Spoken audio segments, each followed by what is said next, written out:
தலைப்பு: சிறு தொண்டர் நாயனார் முழு வரலாறு, மகனை அர்ப்பணித்த பக்தன். இன்ட்ரோ. பக்தி என்றால் என்ன? இறைவனை நேசிப்பது என்றால் எவ்வளவு வரை செல்ல முடியும்? ஒருவர் தன் செல்வத்தை விட்டுக் கொடுக்கலாம், தன் வாழ்க்கையை மாற்றிக் கொள்ளலாம். ஆனால் தன் உயிரைப் போல நேசிக்கும் மகனை இறைவனுக்காக அர்ப்பணிக்க முடியுமா? இது கற்பனை இல்லை. இது உண்மையான பக்தியின் உச்சம். இதுதான் சிறு தொண்டர் நாயனார் வரலாறு. சோழ நாட்டின் வளமான காலம். நாடு செழித்து இருந்தாலும் போர் எப்போதும் நிழலாக இருந்தது. அந்த காலத்தில் பிறந்தார் பரஞ்சோதி. சிறு வயதில் வீரத்தன்மை, வாள், வில்லு, யுத்த நுணுக்கம் அனைத்திலும் தேர்ச்சி. அவரின் தந்தை சொல்வார், நாடு காப்பது பெரிய தர்மம், ஆனால் அதைவிட பெரியது இறைவன் சேவை. இந்த வார்த்தை அவரின் மனதில் விதையாக நின்றது. பரஞ்சோதி முதல் முறையாக போர்க்களத்துக்கு சென்ற நாள். எதிரிகள் பலர். குருதி, சத்தம், குழப்பம். ஆனால் அவர் பயப்படவில்லை. அவர் ஒரு போர் வீரன். அரசனின் கண்களில் நம்பிக்கை. பல வெற்றிகள், பல பாராட்டுகள். ஆனால் ஒரு இரவு, போருக்குப் பிறகு, அவர் தனியாக அமர்ந்திருந்தார். நான் எத்தனை பேரை வென்றேன்? ஆனால் என்னை நான் வென்றேனா? இறைவனுக்காக என்ன செய்தேன்? 5 வினாடிகள் சைலன்ஸ். அந்த கேள்வி அவரை மாற்றத் தொடங்கியது. ஒரு நாள் ஒரு சிவன் அடியார் அவரது வீட்டிற்கு வந்தார். அவர் பசி கொண்டு இருந்தார். பரஞ்சோதி அவரை உணவளித்தார். அந்த அடியார் சிரித்தார். அடியார்களுக்கு சேவை செய்தால் அதுவே சிவபெருமானுக்கு சேவை. அந்த ஒரு வரி அவரது வாழ்க்கையை முழுமையாக மாற்றியது.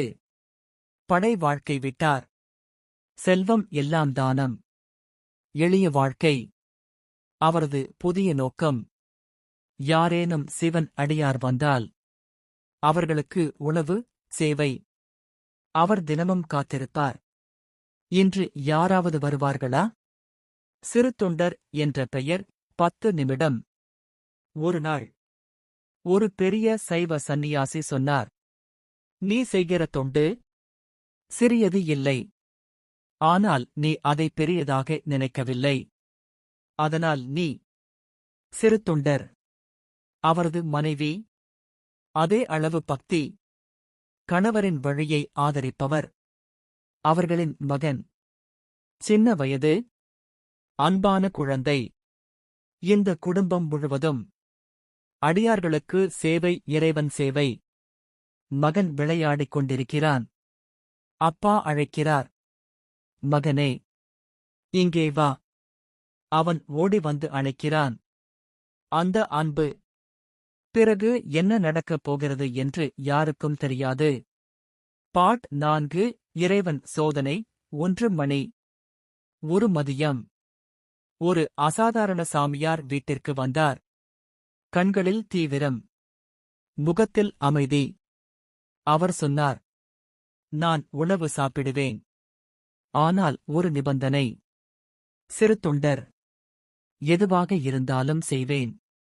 சாமியார், எனக்கு மனித மாமிசம் வேண்டும். அதிர்ச்சி. 15 நிமிடம். மனைவி அதிர்ச்சி. சிறு தொண்டர் அமைதியாக இருந்தார். அவர் யோசித்தார், இது ஒரு சாதாரண மனிதன் இல்லை. அவர் மனைவியிடம் சொன்னார், இது இறைவனின் சோதனை இருக்கலாம். மனைவி கண்ணீர். நாம் என்ன செய்யப் போகிறோம்? சாமியார் கூறினார், அது ஒரு குழந்தை இருக்க வேண்டும். இருவரும் ஒருவரை ஒருவர் பார்த்தனர். அவர்களின் கண்களில் ஒரே கேள்வி, நம் மகனா? ஆனால் இறைவனுக்காக. மகன், அப்பா, என்ன ஆச்சு? சிறு தொண்டர், நீ சிவபெருமானுக்கு மிகவும் பிடித்தவன். Voice breaks. கண்ணீர், நடுக்கம். ஆனாலும் உறுதி. மனைவி கண்ணீர் விட்டுக்கொண்டு சமைக்கிறார். அந்த நேரம் வீடு முழுவதும் அமைதி. சாமியார் சாப்பிட தயாராகிறார். அவர் சொல்கிறார், உங்கள் மகன் எங்கே? சிறு தொண்டர், அவர் உள்ளே இருக்கிறார். சாமியார், அவரை அழைக்கவும். அதிசயம், அவர்கள் அழைக்கிறார்கள். மகன் ஓடி வந்து நிற்கிறான். அந்த நேரம் சாமியார் சிரிக்கிறார். அவர் மாற்றம் அடைகிறார். சிவபெருமான், பார்வதி, நீங்கள் உண்மையான பக்தர்கள். குடும்பம் சிவலோகம் என்றும் புகழ். பார்ட் 7 ஆன்மீக அர்த்தம் 30 நிமிடம். பக்தி முழு அர்ப்பணிப்பு. சோதனை நம்பிக்கை. இந்த கதை சொல்வது, இறைவனை நேசித்தால் உலகமே சிறியது. இந்த கதை கேட்க மட்டும் இல்லை, உள்ளத்தில் உணர வேண்டும். சிவபெருமான் அருள் அனைவருக்கும் கிடைக்கட்டும். இந்த கதை உங்களை கண்ணீர் வரவைத்ததா? உங்கள் கருத்து சொல்லுங்கள். சப்ஸ்கிரைப் செய்ய மறக்காதீர்கள்.